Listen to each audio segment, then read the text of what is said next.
Hello, everyone, and welcome to the OnlyLandFans show. My name is Kendall Lejeune, and our guest today is Jesse Bibbee. Jesse Bibbee is a dynamic land flipper skilled in cash flips and seller finance, and recently started working with entitlements.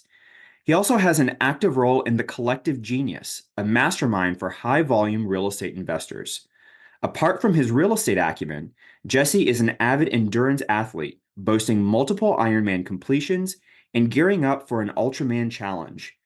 His passion extends to travel and adventure, making his life a blend of professional rigor and thrilling personal pursuits. Jesse, thanks so much for joining us. How are you today? I'm great. I'm great. Excited to be here. Yeah, listen, I've wanted to have you on the show for quite some time. So thanks so much for joining us. Super excited to jump right in. Tell us, how did you get started doing land deals? Yeah, that's a great question. Last year, really, I was dabbling with houses, right? I was doing some door knocking of pre-foreclosures. I was doing some house flips, some wholesale, things like that. But I was spinning my wheels. And so I took a step back from everything and really just analyzed, like, all right, number one, what do I want my life to look like? Number two, what do I want my business to look like? And when I did that, it was like, okay, if I want more of a location independent business with less overhead, less team members, things like that. I just looked at the deals that I've done in the past. I'm like, okay, what was the easiest and what made the most money? And for me, it was vacant land. And so I thought about it and I was like, okay, when you look at land, right, when you put houses and land next to each other, let's talk about variables and scalability. So in my eyes, like if you just think about it for a second, like how many variables are associated with flipping a house or with even just underwriting a house from every step of the process, from taking an inbound lead to converting that lead to selling that contract or flipping the house, or just like the whole from soup to nuts, the amount of variables it takes to do that is up here, right? And A when there's a lot lot. of variables, that means someone has to manage those variables, which makes it less scalable and increase talent. And so yeah, when you look at land, there's not a whole lot to it, right? Less variables equals less complexity. Less complexity means it's more scalable. Also means there's less team overhead associated with it. And so yeah, I was like, there's a lot more land out there and a lot less competition. And so all of those variables combined, it's like land is it. So long answer. No brainer. I absolutely love it. You know what I love so much about it as well is how intentional you are about figuring out, okay, what is the lifestyle that I want? What kind of business do I want to own? And how can I achieve that? Like, I think so many of us trip and fall into it, myself included, without being that intentional. So I love how intentional you are. And also, I love that you're a reformed house guy. I am the same way. I got my start doing wholesale houses, and I'm right there with you. When you look at the variables compared to land, it's a no-brainer. So how did you learn? Did you have a mentor or a coach or anything like that? I took some courses. Really, the one that I'd say the person that kind of initially sparked everything and opened my eyes. And I'm pretty sure him, but Colin Murphy, he did a presentation at Collective Genius about kind of his business model, obviously how he's living in Spain, doing it here in Florida and things like that. And it just really inspired me. So I walked down that path more, took a few courses and just hit the ground running. So Yeah, Colin is absolutely fantastic. We actually had him on the show last week, and he talked so much about like how amazing the remote quality of this business is. And I think that his business model is just a huge testament to the fact that he's living in Spain, flipping properties in Florida, and like at a good volume, right? Like it's not just like one every now and then. So very cool. What types of land deals do you specialize in now? kind of everything, to be honest. Say the majority are just cash flips, infill lots, 5 acres, a little bit of rural rec, but I consider infill lots, even like the 5 acre infill lots, as long as it's like a cookie cutter lot in a subdivision like area, I consider that an infill lot. So yeah, mainly infill lots, some rural rec, all over the place. Awesome. And can you talk a little bit about what was some of your challenges in doing that very first land deal? The challenges in doing the first land deal was probably just uncertainty of whether it was going to make money or not. The first one I bought was covered in wetlands. And so I bought it for super cheap. But yeah, I think the challenges was just simply not sure if I was going to make money on it. Yeah. So Yeah, that's a big one. That's a big one that a lot of people have. So, can you explain your business model a little bit? Are you buying and then flipping? Are you wholesaling? Are you doing like a mixture of both? What does your business model look like? Yeah, so only buy it. I only buy everything. No wholesale, nothing like that. I feel like it's a tougher business model to wholesale land. It's much, much easier if you can actually take it down. Because then when you're building rapport with the seller and things like that, you can actually be truthful with what you're doing, and it makes things a lot more seamless, in my opinion. So yeah, I take everything down, do a couple double closes here and there, but for the most part, just take it all down. Excellent. Fantastic business model. I know a lot of people that use that same business model. What are the challenges to closing everything before you turn around and flip it? It's the two things, it's deals and it's capital, right? If you Yeah. got the deals, you're going to run out of capital. If you got the capital, you need deals. In my case, it's the bottleneck is typically capital. I've gotten pretty decent at raising private money, so it hasn't been an issue yet. But that said, I'd say for the folks that, yeah, for the folks that are taking things down, the bottleneck for them is going to be capital. Yeah, so it's a great segue into my next question. How do you go about raising capital? So started out, like I said, I did some houses last year. And so I had private lenders that lended on some of those deals in the past. And so I just spoke with them, said, hey, this is what I'm doing. Here's a couple that I've done on my own already. So you can see a track record there. They already trusted me from past business, but really just starting out with just friends and family. You'd be surprised who within your immediate circle has money that you wouldn't know.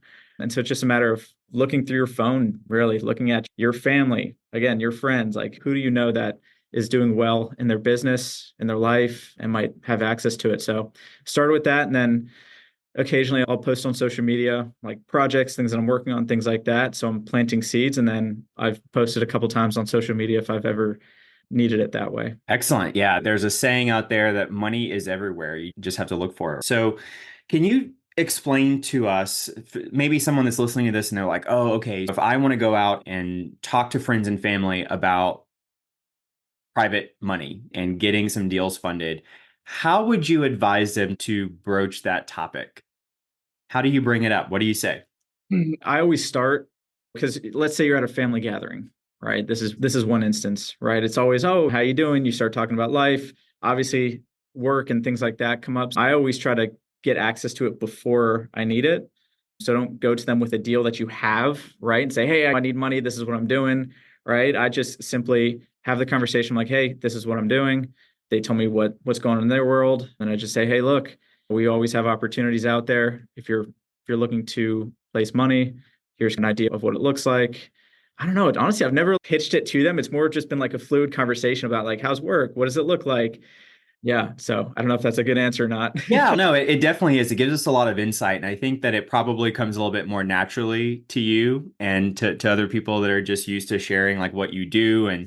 But I do love that idea of just planting the seed and then letting them come to you. Hey, I know that you're doing this kind of stuff. How do I get into this? I think if you let people know, like you'd be surprised how many people are interested in in that kind of thing in our industry. It's one of those things too. Like I'm not a huge social media guy, but if you just consistently post what you're doing, people are seeing that consistently. So if you just keep on posting and then make an ask saying, hey, I'm looking to bring on some private money partners this year. If you've got money sitting on the sidelines that you're looking to put to work, I'm offering outsized returns. Message me if you're interested. When I do that, you'd be surprised how many people are like, hey, look, I've been following what you've been doing. Looks like you're doing great things. Would love to learn more. Treat them like an inbound lead, right? Put them into a CRM, have a conversation with them, have a pitch deck, right? Show them some past projects, show them what it looks like if it succeeds and what it looks like if it fails as well. So they know they're protected. Oh, Yeah, that's really good. Really good nuggets there.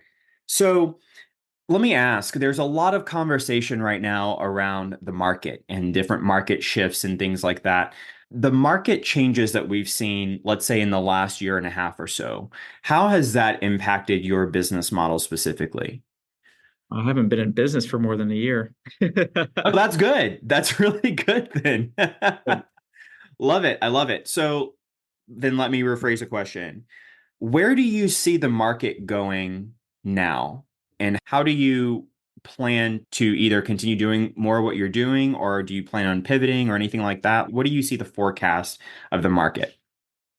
So for me, I see if they start to drop interest rates, it's just natural that stuff is going to start selling a little bit more because obviously with infill lots, people are going to be putting houses on them and things like that. So for me, I'm just looking at the data. If I'm finding areas that are hot, they've got good sell-through rate.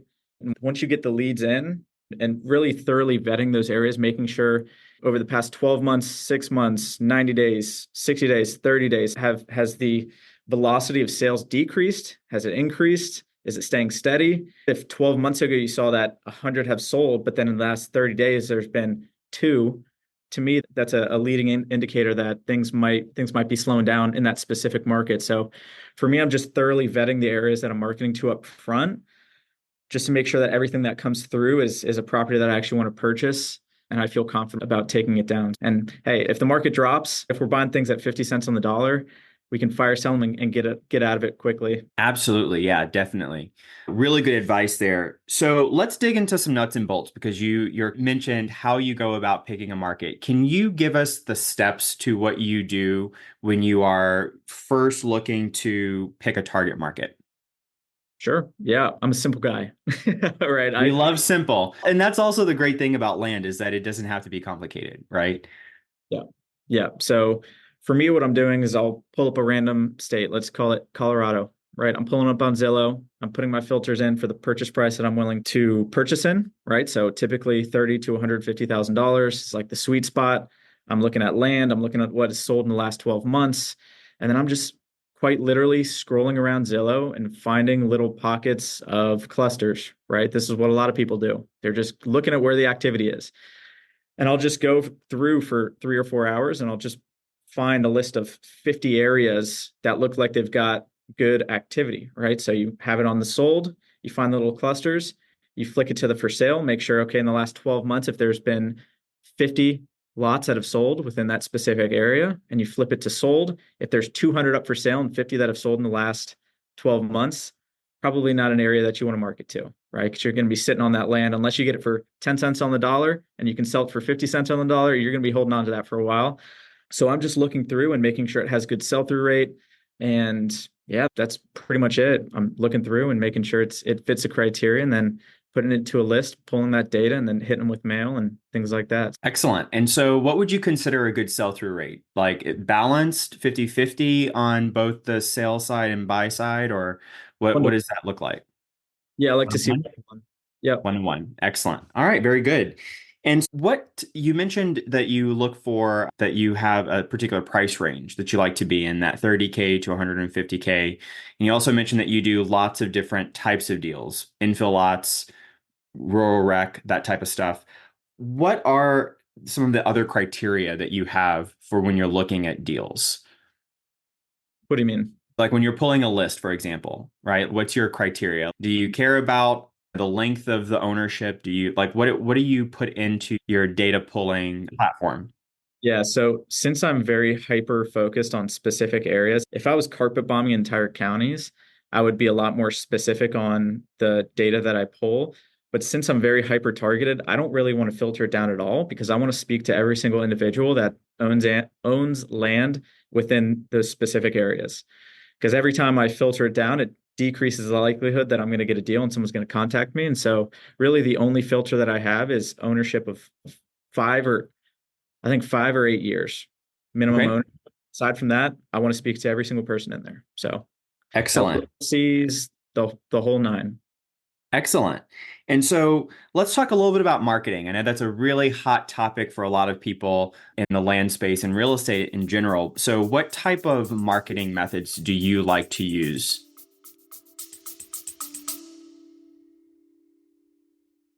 Hey, land fans! Looking for your tribe of serious land investors? Join thousands of your fellow land lovers in the Only Land Fans Facebook group. We're talking real deals, expert strategies, and game-changing connections you won't find anywhere else. This isn't just another real estate group. This is the community where land investors come to level up. Join us at onlylandfansgroup.com and join the conversation today.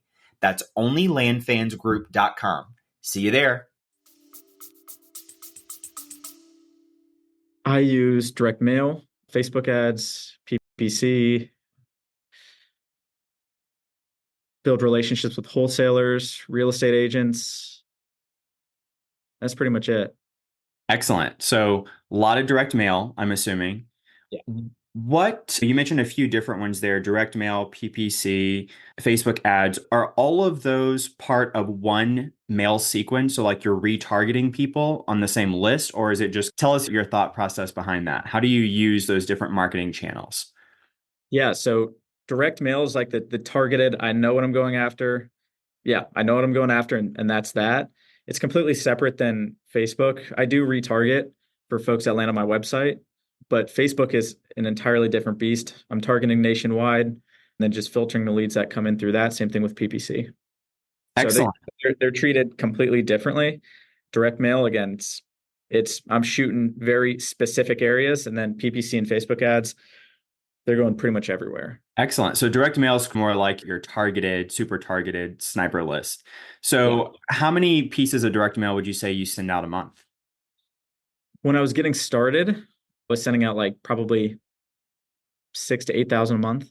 Wow. Okay. And then how many are you, what is like your response rate and how many contracts would you get out of that? So I have no idea what my response rate is, but I can tell you it takes me 3,055 letters to get a deal. That's very good. Can you say that number one more time for us? Yeah, 3,055 letters to get a deal. Excellent. And so if someone's listening to this, they may be brand new to the industry and they're like, how does he know? Like I send out X amount, like I send out thousands of pieces of mail. How does he know like down to the number? How did you figure that number out? Share with us. Yeah, I just looked at when I was because I was projecting for this year and planning for this year. And I don't know, I'm a big fan of planning and forecasting and things like that, but you can't forecast if you don't have the data. And for me, like I didn't track it to super granular when it comes to response rate. I should. Don't get me wrong, I definitely should, but I don't. up until now, I'm getting better at it. But I simply just looked at all of the deals that I've gotten from direct mail, and I looked at how much direct mail I sent out, and I just divided it. If I've gotten this many deals from this many mailers, then it takes me 3,055 letters to get another one of those. Yeah. That was I my love data for 2023. So, Love that power of data. And I preach that all of the time to all of my clients, and that you have to track the data to know how your business is performing and to know which levers to pull, right? So with you knowing that number, you're not expecting to send out 2,000 pieces of mail in 1 month and then scratch your head and wonder, why am I not getting a deal? If you know that number is 3,055, you have to hit that, right? To get that one contract. yeah. And it's one of those like this business it's a machine, right? That's it. Quite frankly, like there's inputs in the form of the data that you use in different marketing channels. There's a way that you process those inputs to get the outputs, right? So a lot of people just think, hey, if I'm doing 20 deals this year or 40 deals this year, it takes me $20,000 in marketing spent to get that. If I want to double this, and I need to double that. That's not necessarily the case. A lot of times, if you can get more efficient at processing those inputs in the form of lead management, lead conversion, sales process, things like that, a lot of times you can just get a lot more for less.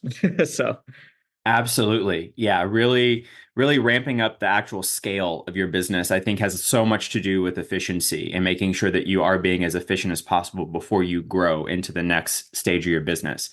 And so I love that so much about inputs and outputs. And so obviously you got very specific in building that machine, because it in your bio, we read that you did 36 deals in your first year, and this was while working full time. So, first of all, congratulations. That is huge. Share with us what were some of the steps that you took to grow that land component of your business while you were also working full time. It sounds like you had to have some type of systems and processes in place to make that happen. the system and the process, let me back up. The way I structure my day, especially when I was getting started, was I wake up, I train, I go to work until 6, I get home, and this is all that I was doing every night. Because in the beginning, you don't have deals. So it's not like you can pretend to get busy doing deals to make yourself feel productive, right? Yeah, With yeah.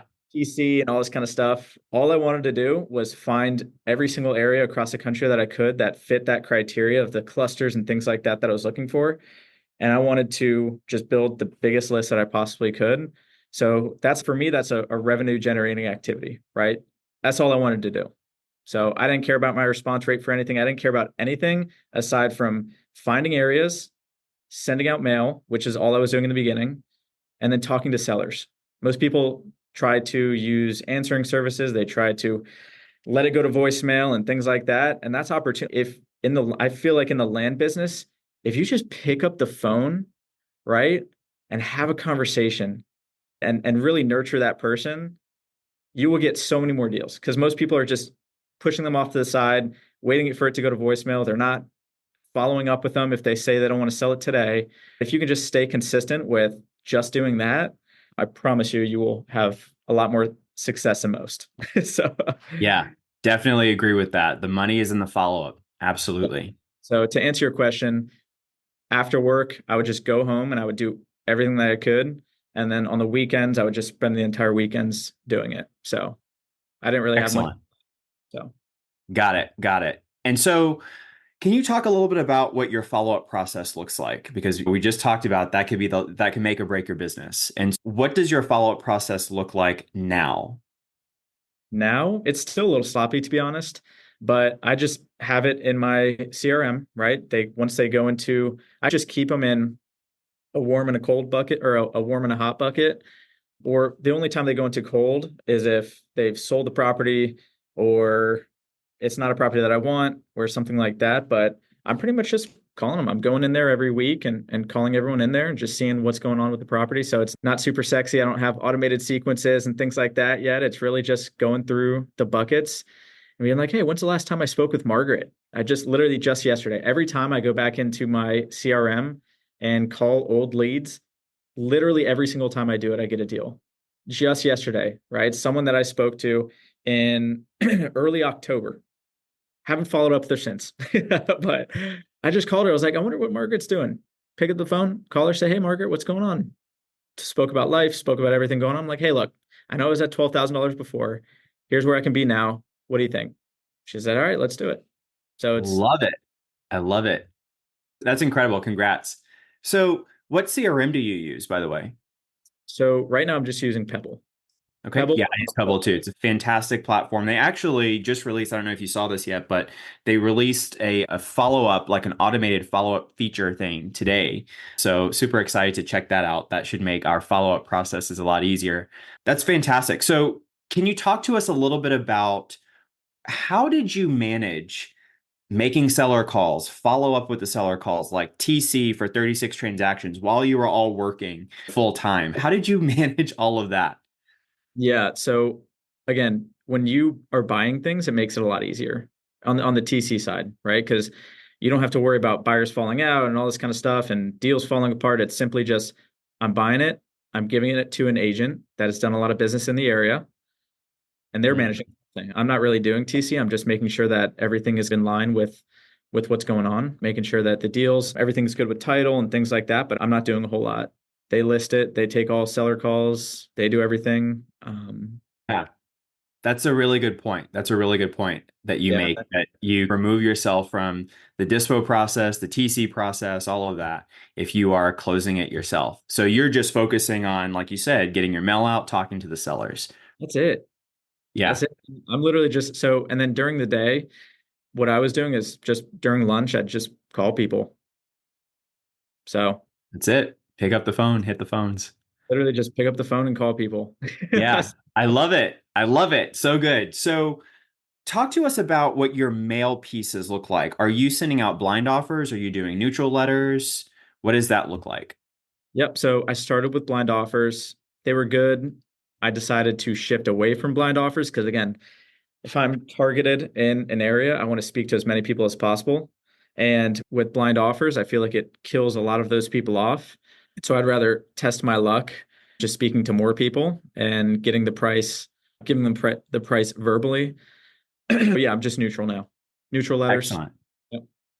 Very good. Yeah, I completely agree with that. I think that I've heard it said many times before from many different brilliant people that the land business, we're really in a marketing business. And so if the goal of a marketing company is to get someone into a funnel, that way we can constantly nurture those people, one of the best ways to do that is with some type of like neutral outreach, right? Whereas if you're sending a blind offer and it's way too low, they look at your offer, you get one shot, then they throw it in the trash and there's no follow up with that. They're not calling you unless it's to say, what are you doing sending me this kind of offer, right? Yeah. You're not opening a conversation that way. Yeah, 100%. And with that too, number one, it was a bottleneck because you have to price that, or someone has to price that. And for me, I kept on getting held up in certain areas where there was like not quite exactly homogenous pricing. And so I'd pass over those areas. And then I heard a lot of other people saying, oh, if you're finding these specific areas and the pricing isn't exactly, or for the most part, homogenous, like just skip over it. I'm like, okay, in my head, I'm like, if all these people are teaching to skip over these areas, I'm like, I'm just gonna start mailing these areas. Yeah, So absolutely. No competition. yeah, I They're mean, all don't get me wrong, there's still definitely people mailing those areas, but sure. for me, I was like, look, I'm not going to skip over these areas that have good sell-through rates, they're good properties, good areas. I'm just going to hit them with a neutral letter and then do the due diligence on the back end. Excellent. So if you were sending out 6,000 mail pieces a month, I would imagine that's a lot of seller conversations that you're having. Not really. Not really? Not really. I It's get a like a handful a day, okay. maybe. All right. So you would just schedule it to where, let's say they call you to talk about their offer that you sent and you have a full-time job, you can't get to it, it goes to voicemail, you call them back at lunch. Is that how you did it? Or how did Yeah. you manage all of the seller calls? Yeah. So if I was, because a lot of times I'm in meetings a lot of the day. If I wasn't in a meeting and it didn't interfere with the work that I was doing, I'd take it live. If not, I'd get to it as soon as I could. Got So it. typically Excellent. within the hour, no matter what. Within So the hour. if not live, within the hour. That's a really good one. That's a good nugget within the hour. So talk to us about what does the structure of your team look like? Are you a solopreneur right now? Do you have a team? I know a lot of people have virtual assistants and things like that to help, but what does the structure of your company look like right now? Just me. Wow. Good for Just me. you, man. So I've got a bookkeeper, if that makes a difference. Excellent. Yeah, that's an important one. Yeah. Aside from That's that, no, it's just me. awesome. Awesome. I love that. So you mentioned that you do, obviously, your business model is that you take them down, you do close on them. Whenever you sell, do you sell only for cash or do you create notes on the sell side? I will create notes if it fits the criteria for it. And I only have a handful of them, to be honest. So like the first one I did, I'll do these all day long if I can come across them. I bought it for 55,000. I sold it in 25 or 30 days for 105,000, but I got 55,000 as a down payment and then 950 a month for 67 months.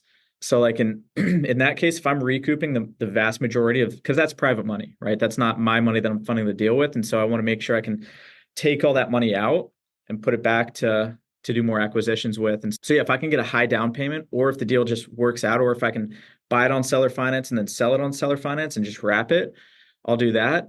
So yeah, does that answer your question? Absolutely. Yeah, very good. Lots of opportunity in that sort of creative deal structuring for sure. So, can you talk to us about what are some of your main deal breakers? Like, whenever you're looking at a property, if it has one of these things, it's out for you.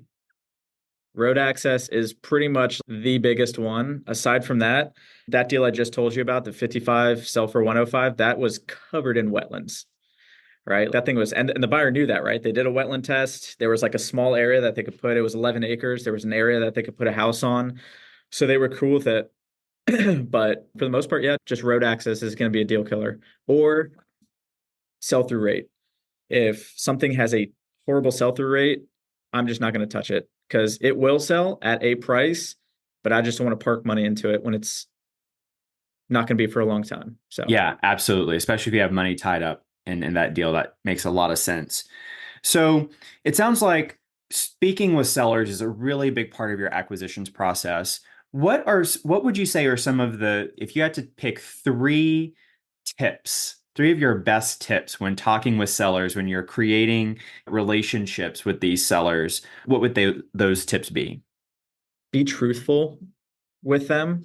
I always tell people, like right up front, I'm like, look, when I'm learning more about their story and the property and things like that, I'm like, look, you will make a lot more money if you put this thing on the market. I'm just being fully transparent with you. If you put this on the market with a real estate agent, it will very likely sell for more than what I'm going to give you. Now, that said, obviously it's going to take you an extended period of time to do so. There's going to be closing costs and agent commissions and things like that. But if you have all the time in the world, I typically recommend just putting it on the market.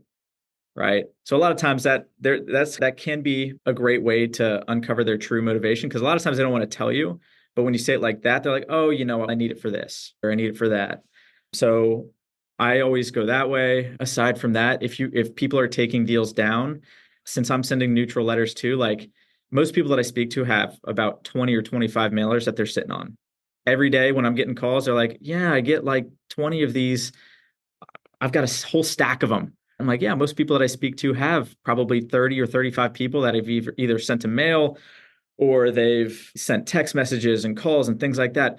Do you by chance have one of those letters in front of you? One of those ones that has like an offer letter on it, like a purchase agreement? And they're like, oh yeah, I've got one right here. I'm like, okay, go to line 9, right? Because everyone uses the same template. I'm like, go to line Right. 8 or 9 or whichever one it is. You see that? See where it says assignment and marketing right there? What that means is they don't actually have an intention of purchasing your property, right? And so 85% of the people, probably even 95% of the people that are reaching out to you actually have zero intention of purchasing your property. What they're trying to do is they're trying to get this property under contract, tie it up for an extended period of time, and then find someone like myself that's actually going to purchase it. Okay. Now that's all fine and dandy if they can deliver on it. But most of the time, the reason why I'm talking to someone and I get the deal is because that doesn't end up happening and they cancel the day before closing. And it leaves the seller high and dry because they were using that money. They already spent the money in their head, right? And now the issue is that they backed out at day of closing. So if people are Yeah. taking deals down, I always try to just dog on the wholesalers a little bit. It works. It works. Yeah, yeah. No, that's really good. That's a really good nugget. So, speaking of like your price points and things like that, can you talk about your process and when in your process do you actually start doing due diligence? So, when do you start looking at how much you can get for this property, calculating your offer? What part of the process is it after a call comes in? Is it after you talk to the seller for the first time? What does that look like?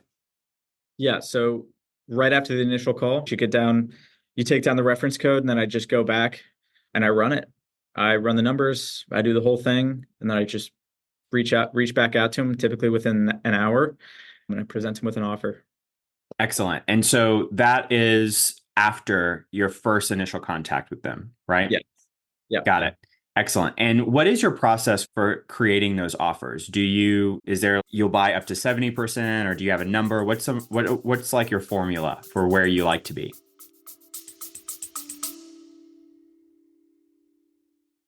Listen up, land fans. This is huge. We're bringing you the one and only Pace Morby, star of A&E's Triple Digit Flip and the mastermind behind $450 million in real estate deals. He's coming to our virtual meetup on Thursday, December 5th to share how he's applying his creative financing genius to land deals. Head to olfmeetup.com to save your spot today. That's olfmeetup.com. This is the kind of opportunity that changes everything. Super dependent on the area and the price range. So if it's a $40,000 property, $40,000 and below, I don't really mess with anything less than $20,000 for the most part. But I like to be at 50% for that. But I've got a property right now that I'm buying for 150,000, and technically I'm buying it at 72% of market value, or 70 something, or high six. I'm buying it for more than 50%, but Got it. it's because it's worth 230,000. So like for me, what I'm looking for is just my margin, because I've access to inexpensive capital. There's no deal funders. There's nothing like that you have to split it with. And yeah, typically 50, I'll go up to 67% typically. Or if it's like a bigger deal, I'll do a little bit more. Excellent. And so let's get down to some nuts and bolts for the newbies that are listening, or maybe someone wants to know, okay, exactly where do you go to get different information? So what do you do? Where do you go to pull your list? For initial marketing, Yeah, for vacant owners. priced. Priced, okay. And where do you go to skip trace your list? I don't skip trace because Don't skip trace no, because I'm you're not. not calling. Yeah. Awesome. So if someone doesn't respond to mail, what happens in that process? Do you mail them again or do you not mail them and you take them off your list? How do you go about that? I mail them typically every 5 weeks. Okay. Nice. Very good. And so are you using any type of AI in your business right now? Am I using any type of AI? No. Again, I wish my business was a little bit more sexy, but it's it's not. Hey man, if it's not broke, if it's not Yeah. broke. I love it. I love it. Talk to us about what do you consider to be the biggest challenge in the land business? I think the biggest challenge is consistency for most people. It's making sure that you're consistently sending out mail, you're consistently sending out marketing, you're consistently reaching out to sellers. Most people they get bored doing the basic things and then they go to try to find something sexy to get them excited again, but all they're doing is tricking themselves because if you just send out mail or text or whatever you do and just stay consistent with the things that are proven and work, right? Again, it's a machine. The result doesn't care about your feelings. All it cares is that the inputs go in and they get processed. And so for me, like I don't get cute with it. I just do the things that get the results and I consistently do it and that's it. So I would tell people, especially if they're getting started, don't get cute, right? Just do the inputs, do them consistently. Don't care about your CRM and setting up automations and all this like just talk to sellers, close deals, send marketing, rinse and repeat. Once you've built up a business to where it's an actual business, you've got money, you've got consistency, you've got deal flow. Start to get cute with it then. But even now, anytime I've gotten off on a little wild goose chase that I thought was going to be, it's not, right? Just Yeah. keep on. It just takes me off track. Just stay the course, run the playbook, surrender, just do the things. So I love it. I'm speaking from personal experience.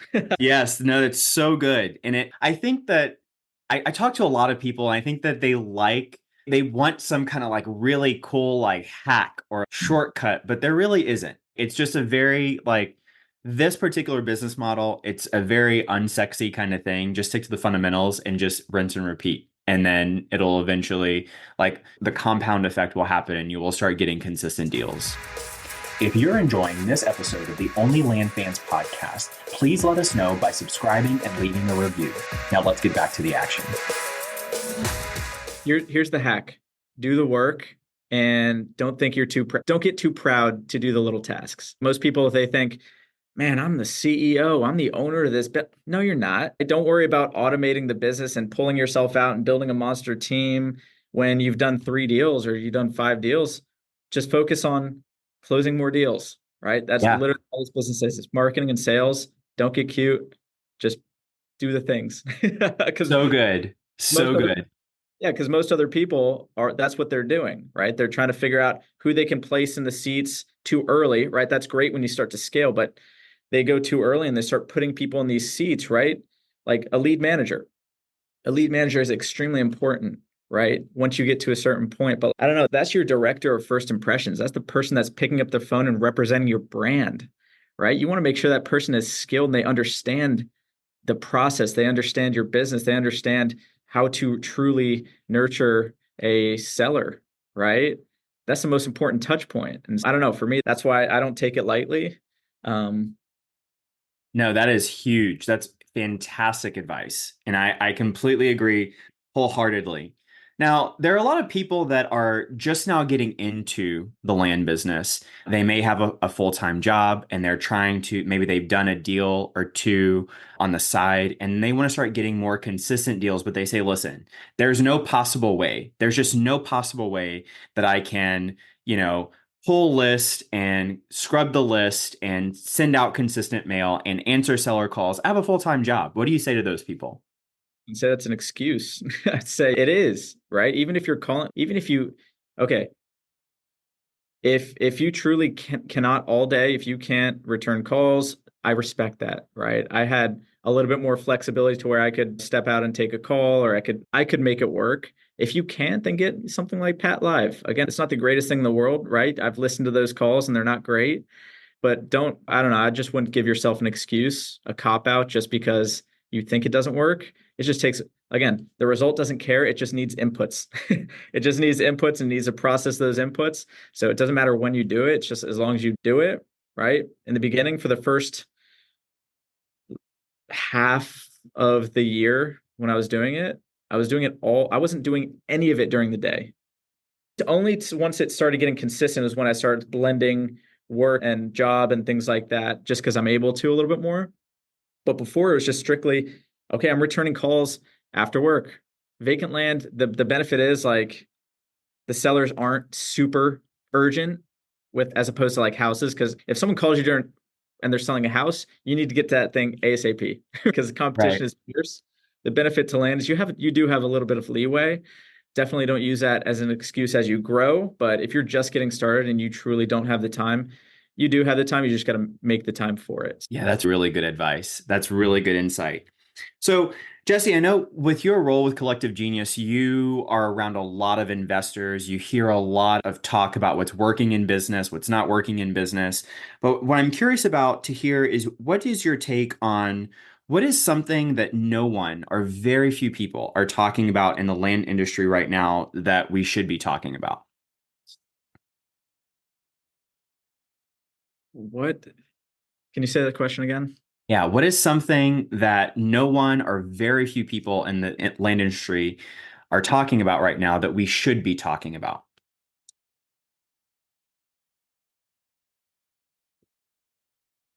I say just treating it like an actual business, quite frankly. I think most people, at least from the year, again, I haven't been in this business for a very long time, so I'm definitely no expert, but I think from the conversations that I've been a part of and the land groups that I've been in and gone to the masterminds and things like that for land, I think people just treat it like a side hustle, and that's why it stays as a side hustle. And I think the vast majority of land people, like if you can treat this thing like an actual business with metrics and systems and processes and like true structure, um, I think you can dominate, quite frankly. I think you can truly dominate if you treat this thing like a true business. Yeah. That's incredible. Yeah. And so if someone has been treating it like a side hustle and they're like, yeah, I've done a couple of deals a year and that kind of thing. I think if you actually Google like land flipping, you'll get a ton of like side hustle stuff as well because people do treat it like a side hustle. That's a great insight. But if someone has been treating it like a side hustle and they want to now make this a business, do the metrics, do the KPIs, get the systems and processes, where would you suggest that they start? How do they find that information? What would you tell them to do? Yeah. So what I would do is so for me personally, like 0 to 1, right? Taking this thing like 0 to 1 is I would simply just take a look at the past year, right? And just break it down, right? Start breaking it down in terms of like, all right, here's all the deals I did. Here's where it came from. Here's how much I spent on marketing, how much I spent on my team, and like really just understand your numbers at a much higher level. So like that, the reason I know, okay, it's 3,055 mailers to get a deal. This is how much it cost me. Here's my cash conversion cycle, right? So it takes me about 35 days from when I send mail out to get the deal on average. It's about 35 days. And then from when I get that contract to when I put money in my bank account, it takes me 68 days on average, right? 2020, that's 2023 numbers. Okay. And so I know that my whole cash conversion cycle is 68 plus 35, which I'm not thinking of the math at the top of my head, but so A little over 100, probably. so I know, okay, if my goal then is to do X amount of revenue per year, I reverse engineer that in terms of, okay, if I want to do this, then I need to spend this amount on direct mail. And then I need to do all of that before September, right? Because if my cash conversion cycle is 70 something days, right, or 90 something days, then what I'm going to need to do is get that all out before September because all of that revenue is going to get realized by the end of the year. I can't forecast it to December because if I forecast it to December, it's going to take me 90 something days from December to actually realize that revenue. So I don't know, that's 0 to 1. Just get an understanding of your numbers, and start there. Yeah, that's a really great point. And I think actually not very many people talk about it, or that I hear people talking about it, is the cash conversion cycle, right? Like people think like there are a lot of people do a great job at looking at, okay, what are my metrics? How many mail pieces or marketing pieces do I need to get out to get a deal? And they understand that. But then there's one step further that it takes time for that deal to actually realize for you to be funded. And contracts don't pay the bills. You have to Yeah. actually close it. And so that's super important. Great piece of advice. Can you talk about what would you consider to be your superpower? My superpower, I think, is just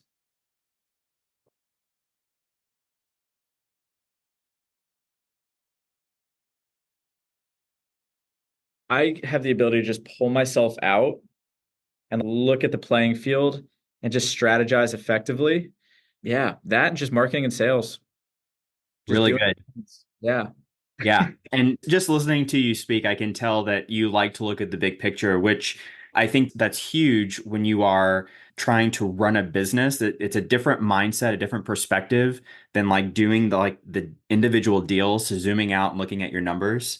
And so I think that's so important, but very cool, very apparent. That's your superpower. What's your definition of success? Just living life on my terms. That's very simple. Just living life on my terms, doing what I want when I want, the standard. Yeah. Amen. I love it. So Absolutely. good.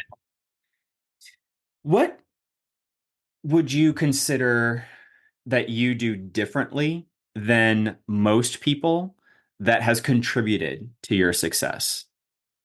I wouldn't, first off, I don't think I'm necessarily super successful in this business just yet. But what I think helps me stand out and convert more deals is what we were talking about before, just quite literally being consistent with getting people on the phone and having conversations, treating every single phone call that comes in. If I see, because I use open phone, if I see a little mailbox, which is the emoji that I use for my phone number, if I see a mailbox, like I look at that, and every single time I look at it, that's $15,000, right? Because that's my average deal size. That's $15,000 that's waiting for me. Okay. Like I don't treat it lightly. Oh, I'm just going to, no, that is $15,000 on the other side of the phone. I'm going to treat it as such. And I'm going to continue to follow up that person until that $15,000 is mine. Okay. So I think just being relentless with my general principle is just getting more for less. Instead of just dumping more money at the top of the funnel, sending more marketing, doing more things with a sloppy, broken process, I just want to get more for less. That's it. So, So good.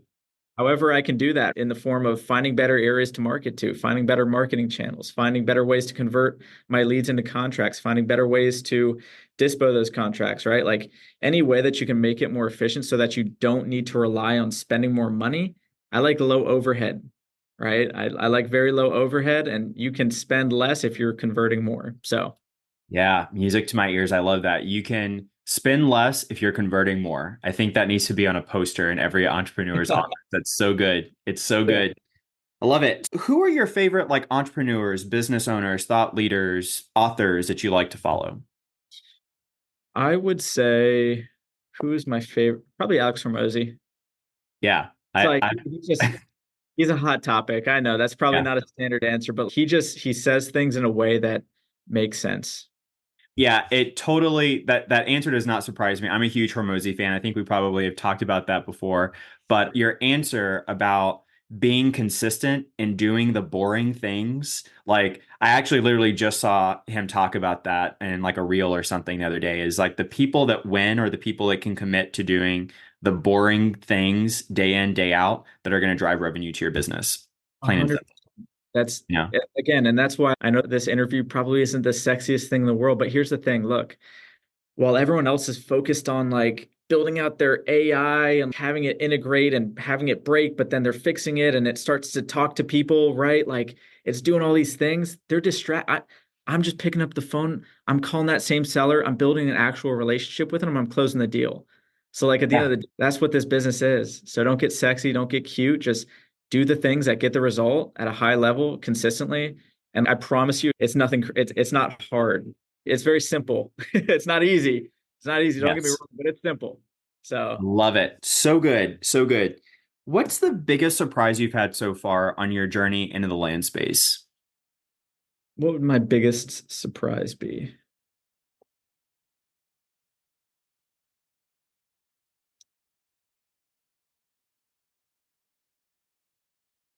Cash conversion cycle. I thought it was going to take a lot longer to sell land, but honestly, most of my deals sell relatively quickly. I'd say that. That's good. What do you contribute to your deals selling relatively quickly? I price it well. I price it under market value. I get good pictures of it. I make sure that the agent that I'm using has worked in that area before. A lot of times I already have sellers for the properties. I make sure, yeah, just a lot of that's like the stuff that you can control. And then also just picking areas that, again, if you pick an area where stuff is red hot, right? Again, there's a fine balance between everything and too much supply and a lot of different things. But at a high level, like if you find an area that's hot and you bring inventory to that market at a reasonable price, it's going to sell quickly. So for me, I just want to make my spread and get out. I don't need to make the most money. I want to make my spread and get out of there. So, so That's it. That's it. If you yeah. could go back and tell yourself one piece of advice when you first got started in the real estate industry, what would it be? In the real estate industry, don't listen to other people's advice, quite frankly, unless they're building the business that I want, if unless they're living the life and building the business that I want to run and live, don't, because everyone's got their opinions, right? Because if you talk to 10 different land investors, they're going to say, oh man, you should start texting, right? Texting, that's going to get you all the deals, right? It's going to cold calling. You need to do like this and that and this and that. But at the end of the day, if you can just pull yourself back and have a very good understanding of what you want your business to look like, what you want your life to look like, what your strengths are, what you do want to do, what you don't want to do, because you can start, like I started to text, but there's a lot of different costs that are associated with marketing, not just the actual cost of doing it, but the cost of the cognitive burden associated with that marketing channel. And there is a cognitive burden for processing texting leads. Even if you have someone doing it, there's a cost for that too. And so for me, I would advise people to only take advice from, I would take it with a grain of salt, right? But just make sure that the person that's giving you the advice is running the business that you want to run, because everyone's got their opinions, but unless it's in line with what your strengths are, right? If you're not like a hardcore sales guy and you're starting out in land, don't start texting, right? You're going to get overwhelmed with a bunch of leads that you're not going to be able to process, right? Or if you have a full-time job, you probably shouldn't start texting, right? Because there's a lot of different things that are associated with that. For me, that's why I chose direct mail, because I don't get a ton of leads. I get a couple leads, I convert them at a high level, and I keep going, and I just keep on doing that. Yeah, that may be harsh or contrarian. I just think only I see so many people chasing different rabbits because they heard this guy's doing that or they heard that guy's doing that, but they don't realize all like the other costs associated with doing those things because of different reasons. But yeah, I just want to make sure that when I'm taking advice from someone that they're running the business that I want to run,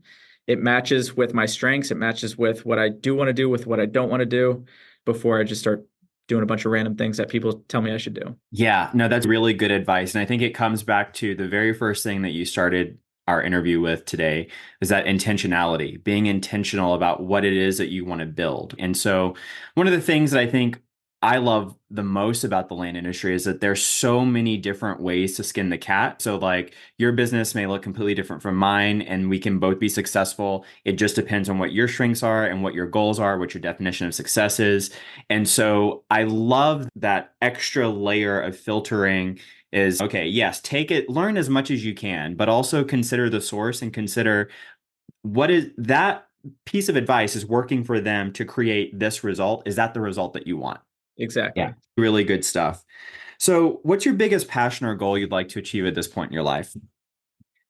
At this point in my life, I would love to just build a big old business. To be honest, I'm the work phase. I thought the big vision was for me to travel and work while I'm traveling. I did that for 3 months last year, which is great. I traveled Europe. I did the land business. I got to take the cool pictures of my computer with a beautiful ocean in the background. But at the end of the day, I'm like, man, all I want to do is I just want to build this business. Like I just want to do deals. And so right now I think I'm in the growth phase. Like I just want to grow this thing. I just want to build it. That's just what I'm passionate about right now. Aside from that, like growing an amazing community with Collective Genius, bringing on rock solid investors there. That's what has helped me shorten the time to get the success is because when you're in a room, like for example, one of our groups that has 165 members in it, right? All doing between 30 to about 100 plus deals a year. And when you look and 165 other people in the room that are doing volume at that scale, it just breaks your limiting beliefs of what you think is possible. And it just becomes normal. And yeah, just excited about CG, excited about the business, excited about the endurance events and things like that. But yeah, I'm just in a hustle phase right now. Won't last forever, but right Hey now it is. man, I say chase after it as long as you want to do it. I think if you ever feel like you're not in a hustle phase, I think that maybe you're bored or something, right? I think that we all feel like on some level like we're all still hustling. Like we're all still growing and building. What makes you feel inspired or like your best self? I would say when I'm building, like when I am, I'd say when I'm just being stretched, like when I'm growing, when I'm being stretched. That's why I love the races. That's why I love this business because like you feel like I like making progress. So Yeah. So that's what what kind of advice would you give to people who don't like to be stretched or are trying to figure out how to deal with that uncomfortable feeling of growth? Because I think that's absolutely essential in creating any type of business, building, growing. You have to grow individually, you have to grow internally, you have to stretch as a business owner. That's part of the growth process. And so, what type of advice would you give to people who are super uncomfortable with that? yeah. I again, this is a Hormozy thing that like I just it made a lot of sense, right? It made me feel understood. But this is what he says. He says right, like you expected it to be hard. This is what hard feels like, right? Like you expected it to be uncomfortable, right? To talk to this is what uncomfortable feels like. But these are the inputs that it takes to get the outputs. So you just need to do the things. So I don't know. I think it's critical if you don't feel like you're being stretched. And I'm in a new phase right now. I'm like, man, I've got a lot of land, a lot of private money, a lot of things going. I'm like, this makes me super uneasy. But at the end of the day, that's what it takes to get to the next level. And you should just feel okay with that, or not feel okay with it, but you just need to accept that that's what growth feels like. Quite frankly, like you knew it was going to be hard. You knew it was going to be uncomfortable. You knew it was going to be all these things. So once you get to that point where it is, this is just what it feels like. So be okay with it. Yeah, So embrace it. Get familiar with it and move forward. I love that. I love that so much. So, if you could go back and teach yourself one thing when you were first starting out, you've had a year in the industry, you've done 36 deals, which is incredible. If you could go back and teach yourself one thing, what would it be? one specific thing, sales process. Like when lead comes in, right? Like I think the marketing and stuff like that, that's pretty straightforward. But when the lead comes in, having a very solid sales process, if I would have had that from the get-go, I probably would have had more deals. I didn't in the beginning. So tell us a little bit more about that. What does that solid sales process look like for you right now? So it's typically a two-step, two phone close or two-step close or whatever you want to say. Step one is more of like lead comes in. Again, I'm still doing everything. So let me make that caveat.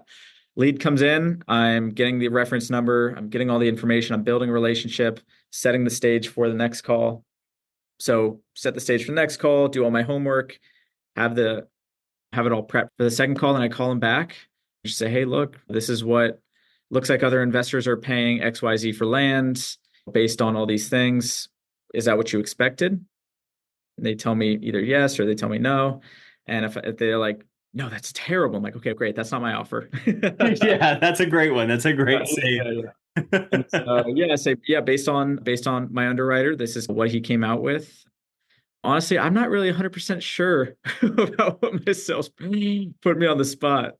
Um, Sorry. no, that's okay. No, but it gives us a really good flow because some people they just I know so many people and I was like this when I first started was like the minute I see a lead come in, I want to hurry up and do all of the due diligence and see what the numbers are before I even get on the phone with someone. There's just some kind of safety in like knowing what the numbers are because what if they ask you, right? What if they ask you what your offer is and you're not ready to give it and all this other stuff? But I think it makes total sense. Like we use a two-step process in my business as well. I really love it for a lot of those reasons. And yeah, I it's a we got your answer. It's good. It's good. Yeah, and on that first one too, if they're asking for the number, be like, look, the purpose of this call is to just really get a better understanding of what the land actually looks like. We're not one of those companies, I'm sure you get it all the time, where they just blast you random numbers. Like, how are they supposed to give you an accurate number if they're just blasting it with no context? That's why it's important for us to spend a little bit more time here. I want to know more about the story. Tell me the history of this land. Tell me what's been going on with it. Tell me, paint me the picture of what this land looked like and what made you inspired to purchase it or inherit, like whatever it looks like.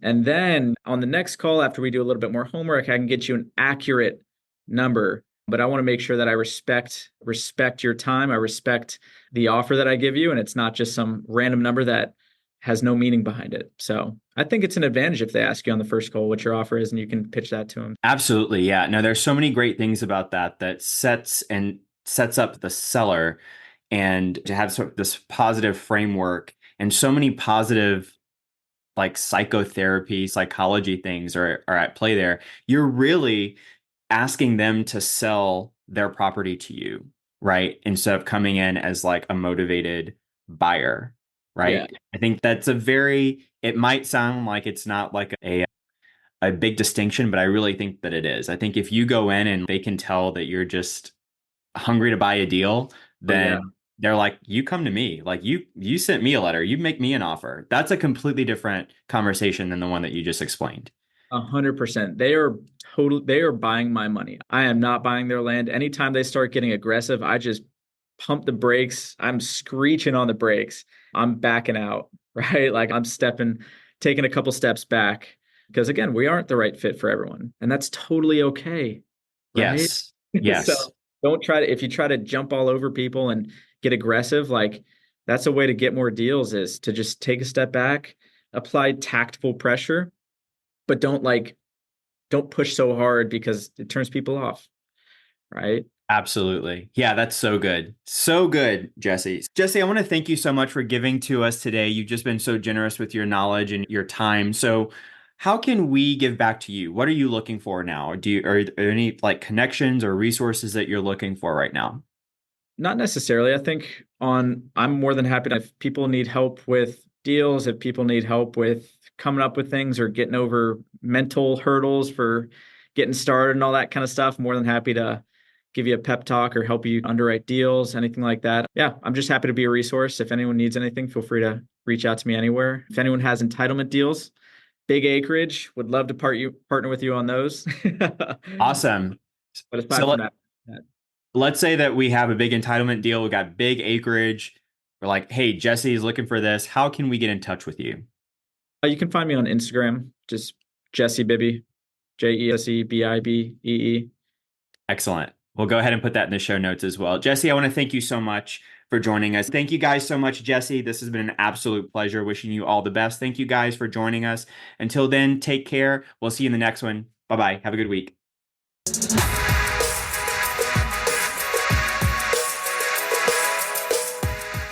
If you're interested in hearing from other seven-figure land flippers about how they've started and run their businesses, then join us at OnlyLandFans.com. Looking forward to seeing you there.